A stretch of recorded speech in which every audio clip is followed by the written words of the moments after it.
श्री गुरुवे नमः। अहंकार हिंकार रहस्ययुक्तो श्रृंगार गूढ़ार्थ महाविभूत्या ओंकार मर्मः प्रतिबोधिकाभ्यां नमो नमः श्री गुरुपादुकाभ्यां।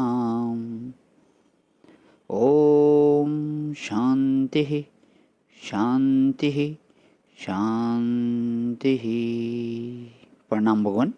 वेदांत सार संग्रह परमहंस दंडी स्वामी श्रीमद हंसानंद सरस्वती जी महाराज का दिव्य ग्रंथ, जिसमें भगवान विचार प्रश्नोत्तरी अध्याय चल रहा है और आज जो है प्रश्न संख्या है 6।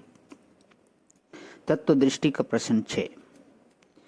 जैसे रज्जु सर्प का आधार रज्जु का सामान्य रूप है और अधिष्ठान विशेष रूप है, उसी प्रकार से इस जगत का आधार और अधिष्ठान कौन है?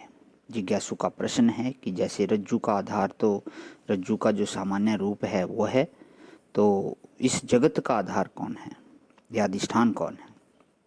गुरु का उत्तर, जैसे रज्जु का सामान्य रूप सर्प का आधार है, जैसे रज्जु का सामान्य रूप सर्प का आधार है, उसी प्रकार हे शिष्य तेरी आत्मा का सामान्य रूप सद अंश मैं हूँ जगत का आधार है। जो मैं है वही तो इस सारे जगत का आधार है, क्योंकि परमानंद स्वरूप ब्रह्म रूप आत्मा में जब अहम का स्पंद होता है, तभी व्यावहारिक सत्ता जागृत और प्रतिभासिक सत्ता स्वप्न की रज्जु सर्पवत प्रतीति होती है। जैसे सर्प का अधिष्ठान रज्जु का विशेष रूप है, उसी प्रकार अध्यस्त संसार का अधिष्ठान तेरा निज स्वरूप आत्मा का विशेष रूप असंग व्यापक निर्द्वैत परमानंद घन ब्रह्म है। अधिष्ठान उसको कहते हैं जिसके अज्ञान से अध्यस्त की प्रतीति हो और ज्ञान से अध्यस्त का अत्यंत अभाव निश्चित हो जाए, तथा आधार उसको कहते हैं जिसके ज्ञान से अध्यस्त की प्रतीति हो और अज्ञान से अध्यस्त की अविद्या में लय रूप निवृत्ति हो जाए।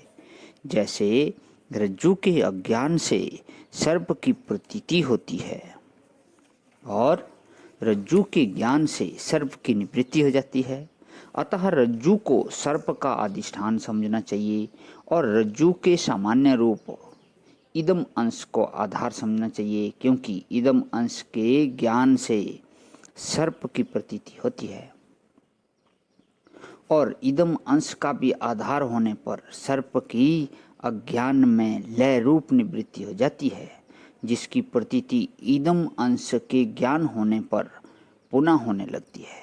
अतः जैसे सर्प का अधिष्ठान तथा आधार रस्सी है, उसी प्रकार जगत का अधिष्ठान और आधार तू ही है, दूसरा नहीं। एक दोहा दिया हुआ है भगवान की, तो निज स्वरूप अज्ञानते हैव मिथ्या जगभान अधिष्ठान आधार तू रज्जु भुजंग समान।